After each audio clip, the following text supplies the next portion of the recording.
Welcome back to the deep dive. Today, we're plunging into a stack of sources you've sent us, specifically excerpts from a book called The Persona Effect by Heather Gifford-Jenkins. That's right. Looks fascinating. Our mission in this deep dive, well, it's to unpack the most important sort of nuggets of knowledge from this material about how to create authentic, effective marketing.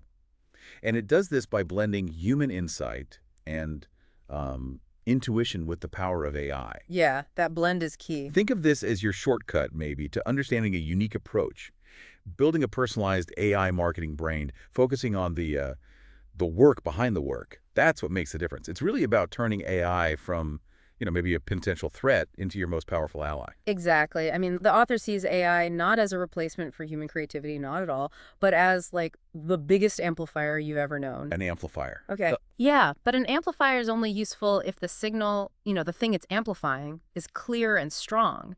So this method is really about making that core signal, your unique business DNA, really potent and clear, so that AI can then amplify it authentically instead of just, generating generic noise. Okay. Let's unpack this unique approach then. The author calls it the PersonaMarketing Method. She describes it not just as theory, but as transformation. Calls it something like business alchemy. Yeah, business alchemy when you combine the right elements. It sounds a bit dramatic, but... Where did this idea even come from? Well, the origin story is actually quite interesting. It blends very traditional business experience with areas that seem, totally separate. Oh, like what? The author has decades in marketing, building businesses, scaling agencies, manufacturing, training female business owners. She was even mentored by Peter Jones from Dragon's Den. Wow, okay. Solid business background. Right. But then she also had these other interests, like guided visualization, accessing the subconscious mind, things like that.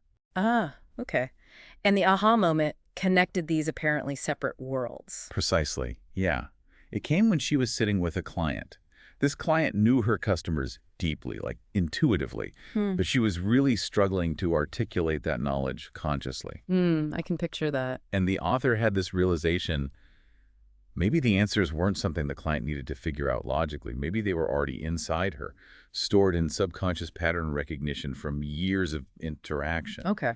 She mentions being inspired by ideas like Napoleon Hill's virtual mastermind through meditation, and Einstein's view that, imagination is more important than knowledge. So the core idea here is that this method, it accesses business insights that are just really hard, maybe impossible, to get through just sitting down and analyzing data consciously. That's exactly it. It taps into something faster, something deeper. Something like gut instincting. Right. It taps into what's called rapid cognition, which is essentially our gut instinct working at lightning speed. But it's not a random guess, It's the brain processing years of experience and pattern recognition in, an instant. And the results mentioned in the source, they're pretty compelling. Things like sales increases, 30% in 12 weeks, even 80% over a few months. Yeah, plus getting clearer on brand positioning, making marketing spend way more effective, building deeper customer connections, accelerating growth, all that good stuff. What's fascinating, I think, is how this approach brings back that vital human touch into marketing, especially now, right? With AI becoming so prevalent everywhere. Totally. It helps businesses speak in a way that feels like one person truly understanding and talking to another. Yeah. Warm, insightful, genuinely connected. Yeah. It makes marketing feel less like a broadcast and more like a real conversation. Okay. Building on that, Yeah. let's talk about a fundamental problem lots of businesses face, something the source calls the DNA Dilemma. Right. This is that jarring disconnect that can happen when a business loses touch with its true essence. The example given is an interior design client. High-end services, right? But her marketing just felt off. Off how? The messaging, the imagery, the positioning, it just wasn't reflecting the authentic nature of her business. It wasn't aligned. So even though the service was premium, she was attracting price-sensitive customers. Is that it? Exactly that. Customers sensed, maybe subconsciously, that something was off. It's like, when you meet someone who isn't quite being themselves, you feel that lack of authenticity, even if you can't name it. Yeah, you do.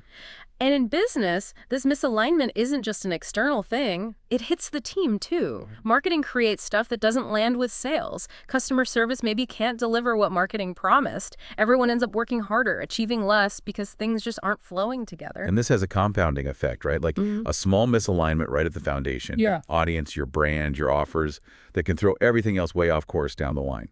Absolutely. The source uses a great analogy, the 1-degree rule in aviation. A plane leaves London for New York. If it's just 1 degree off course at the start. It ends up somewhere completely different. Right, Connecticut or New Jersey, apparently.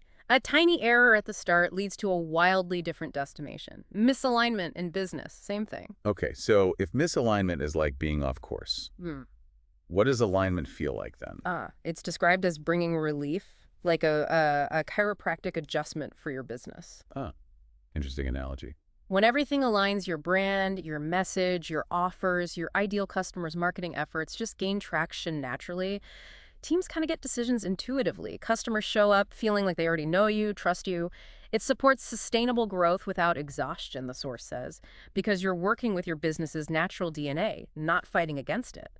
This all sounds incredibly valuable. Maybe, though, a little unconventional to some listeners. But the source insists there's science behind it. Rooted in human psychology, how our brains blend logic and intuition. It is, yeah. And that's what makes it so powerful, I think. One key concept is that rapid cognition we mentioned, or thin slicing, as Malcolm Gladwell famously called it in Blink. Right. It's the brain's ability to make these incredibly quick, insightful judgments based on, minimal information. Like knowing your friend's having a bad day just from how they say hello. Precisely. It's not random. It's deep pattern recognition from the tiniest slivers of experience. And this applies directly to business. Your customers' subconscious brains, they're assessing your business instantly. Instantly. How fast? Studies show people form an opinion about a website in just 0.05 seconds. Wow, that's really fast. Yeah. So if something feels misaligned, that rapid cognition triggers an off signal subconsciously. Yeah. Even if they can't articulate why. So it's not just, woo-woo. There's actual brain science supporting this idea that people form these quick, intuitive impressions. What's happening in the brain, according to the source? Well, there are several structures involved. The default mode network helps process those incoming impressions. The hippocampus is busy filing away all those experiences. Yeah. And the amygdala acts almost like a security guard, constantly checking for authenticity, safety signals. And then the insula translates physical sensations into those gut feelings we experience. They all work together, processing information incredibly fast, often below conscious awareness. Okay, here's where it gets really interesting for me. The source talks about research using fMRI scans, showing our emotional centers activate before the rational parts of the brain when we make decisions. Yes, this is fundamental. It explains why authentic connection matters so much. So people buy with emotion, then rationalize with logic. Pretty much. Think about, say, a luxury handbag. A $7,000 designer bag versus a $7 one. Logic might justify the expensive one, later quality, craftsmanship, whatever. Right. But that initial drive, it often comes from an emotional pull. Aspiration, exclusivity, identity. Your emotional brain goes, I want that. And your rational brain later builds the case for why it makes sense.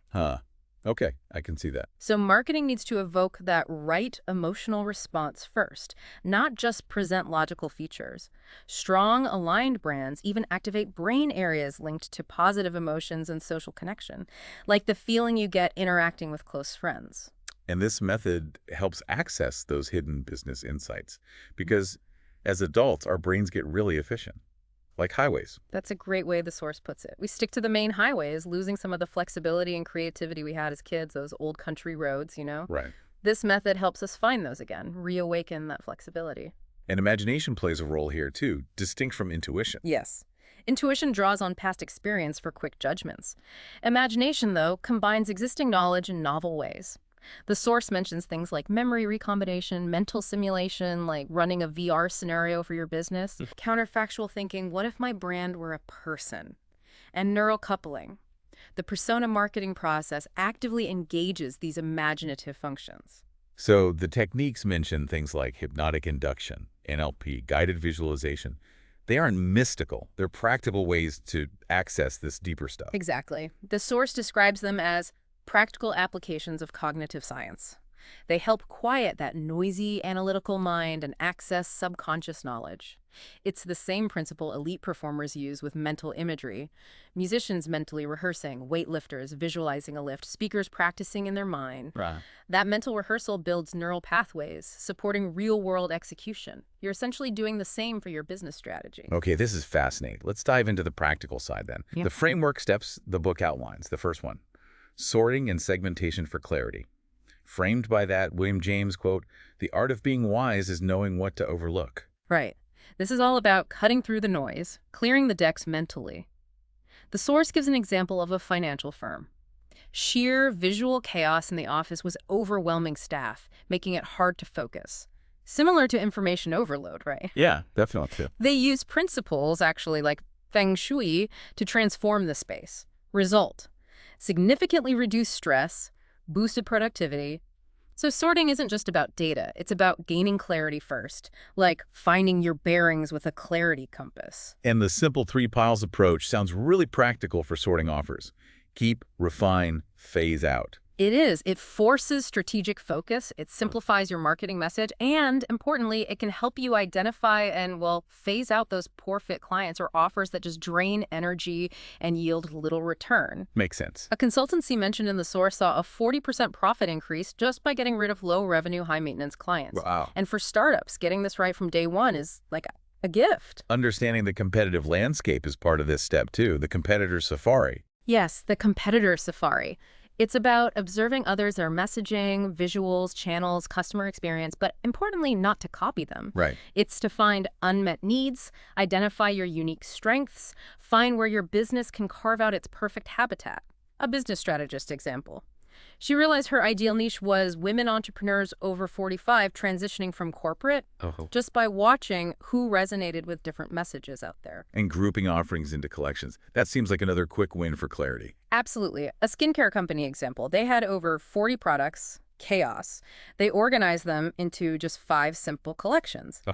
This wasn't just internal tidiness. It led to a 15% increase in conversion, a 16% rise in average order value, and way fewer customer service queries. Why? Because customers could actually understand what they needed. That makes total sense. The Marketing Clarity Score sounds like a useful self-check tool as well. Yeah, it's a simple 10-question assessment.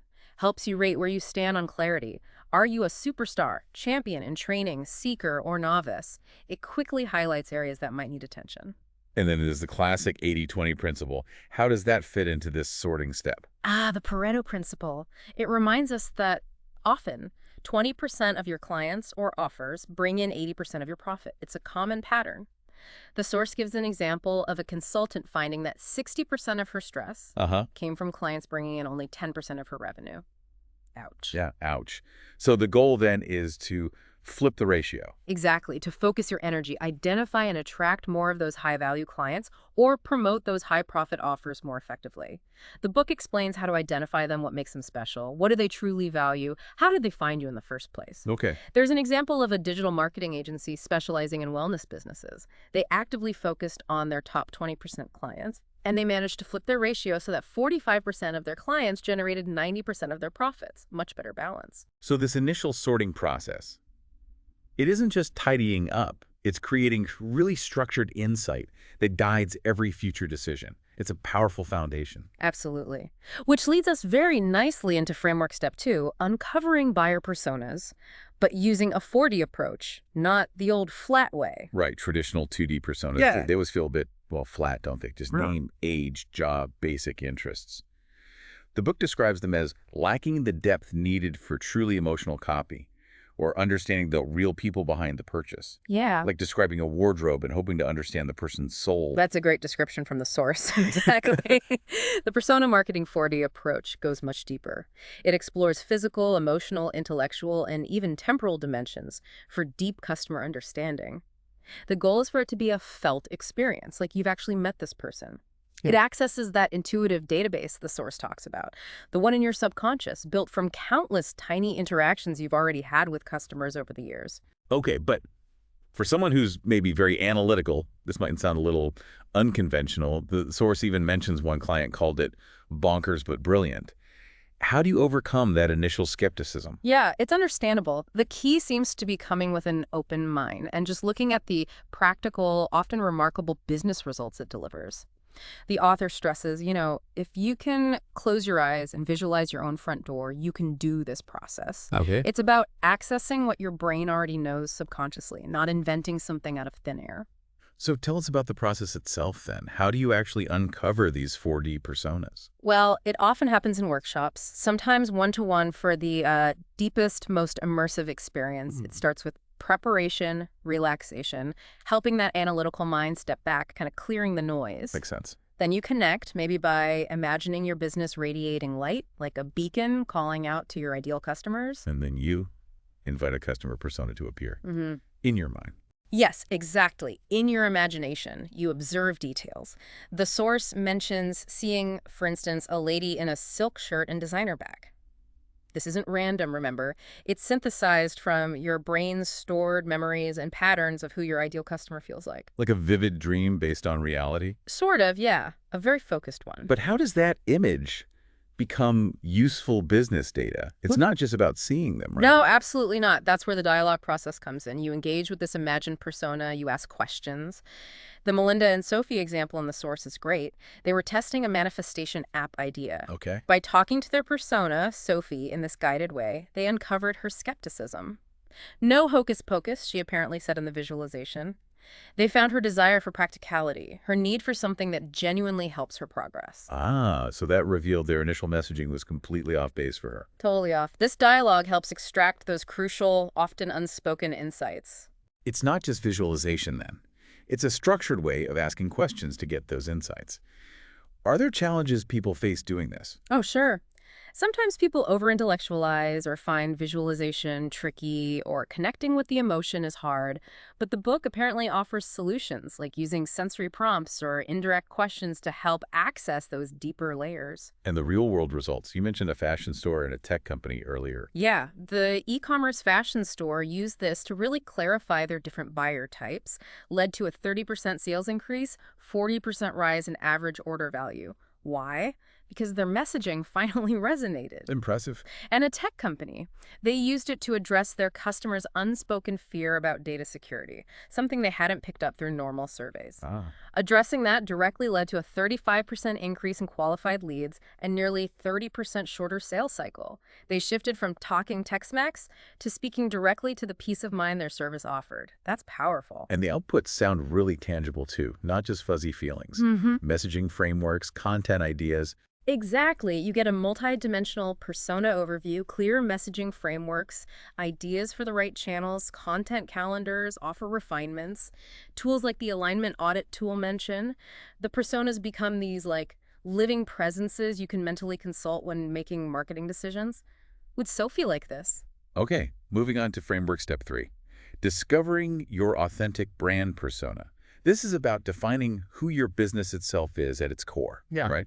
Not the customer, but the business. Yes, and the source really emphasizes this isn't about creating something artificial. It's about discovering what's already true.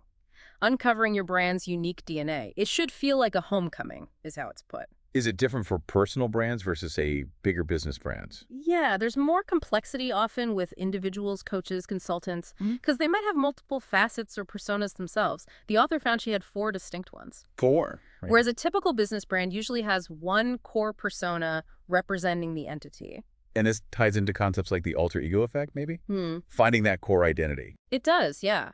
Persona work helps uncover that heroic self for the most authentic, powerful expression of your brand. So how do you uncover the brand persona in the workshop? Is it a similar process? Very similar process to the buyer persona. Preparation, relaxation to bypass the analytical mind. Then you invite your brand persona to appear in your imagination.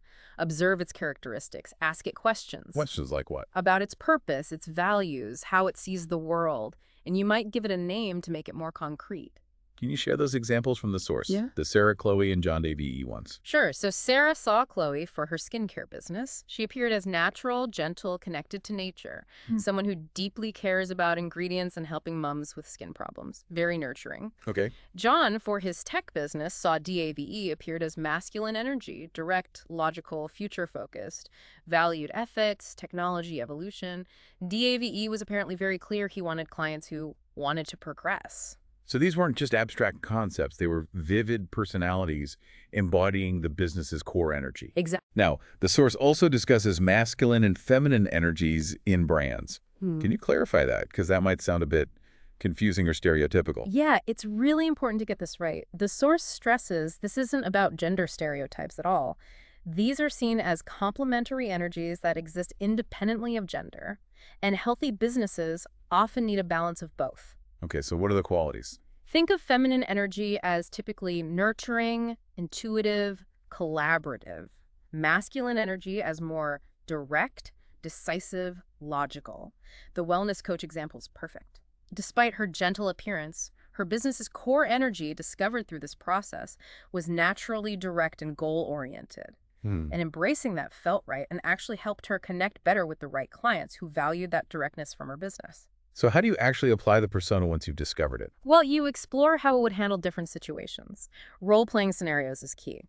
Jenny's fashion boutique example. She expected a sleek, trendy persona, right? But she saw warm, quirky Claire. By embracing Claire, revamping visuals, messaging, social media, emails to match Claire's personality, Jenny started attracting more of her ideal clients, people who valued that authentic, quirky warmth she offered. So signs of brand misalignment would include marketing, feeling like you're constantly pushing uphill, or attracting the wrong people. Exactly that. Inconsistency, messaging that feels forced, clients who just aren't a good fit. These are all indicators your marketing isn't reflecting your true brand DNA. Which brings us back to AI. Can I just ask AI to define my brand for me? Skip this human part. The source stresses this is a critical mistake, a big no-no. AI should be a collaborative co-pilot. It amplifies your authentic voice once you have defined it using methods like this. Okay. You can't just abdicate your power, your essence, to the AI. So how do you create an AI knowledge base for your brand using these insights then? You take the structured insights from the workshop. The core character description, the communication style, the values compass.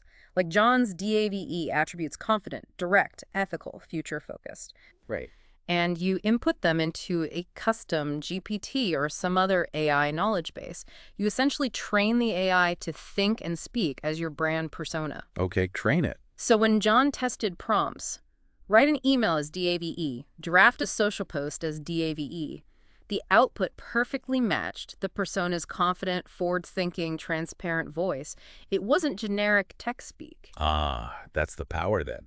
The human insight defines the voice, and the AI gives you the capacity to use that voice consistently and, well, at scale. Precisely. It ensures consistency and massively expands your capacity when it's fed with those deep, authentic human insights you've uncovered first. The source mentions the broader impact of the brand persona, too. It's not just for marketing copy, is it? No, definitely not. It becomes a kind of filter for all business decisions. Consultant Thomas decided against a sponsorship that looked good financially, but it just didn't align with his brand persona's preference for depth over breadth. Another consultant raised her rates because her persona emerged as a high-level advisor. But the source makes a key point. She needed a mindset and identity shift herself, too, to align with that. Your business will never really exceed your own identity, right? That makes sense. And the cost of misalignment sounds high. Not just wasted money, but team morale, personal burnout. It is. Wasted ad spend, frustrated teams trying to make misaligned messages work, confused customers, and that constant feeling of pushing uphill. It definitely leads to burnout for the business owner. Are there practical steps mentioned for bringing the persona to life after the workshop? Keeping it active. Yeah, things like actually scheduling time to connect with it, creating the right environment for that connection, continuing the visualization practice, documenting the insights clearly, developing brand guidelines based on it, reviewing marketing materials through its filter, and briefing your team so everyone understands and can embody the brand. Got it. Okay, framework step 4 focuses on aligning your offers. This is described as crucial for connecting your brand and your customers.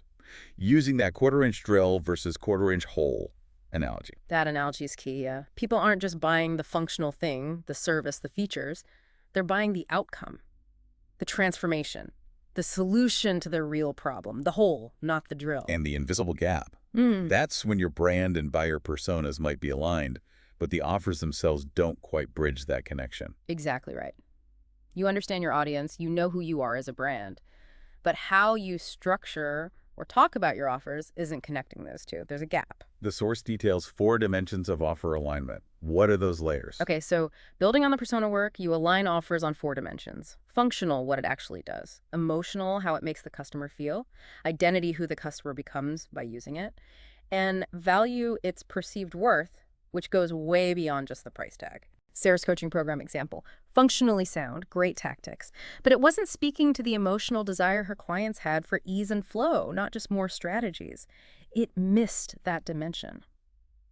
What are some signs your offers might be misaligned then? How would you know? Well, things like sales conversations dropping off unexpectedly, potential customers saying, I need to think about it a lot, low conversion rates, maybe you feel inauthentic selling them, or customers aren't actually getting the transformation you intended them to get. Right. Michelle's web design agency is a good example again.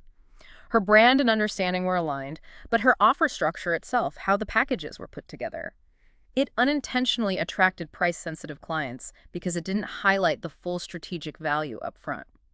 There's a tool mentioned, the Value Perception Matrix, which helps visualize where your offers stand in terms of customer pair level versus how well they understand it, then connecting that back to the buyer persona's desired outcomes, emotions, identity shifts, values. And the source also makes a really strong point that pricing is part of positioning. Crucial point, absolutely. Emma's consultancy, initially priced too low. What happened?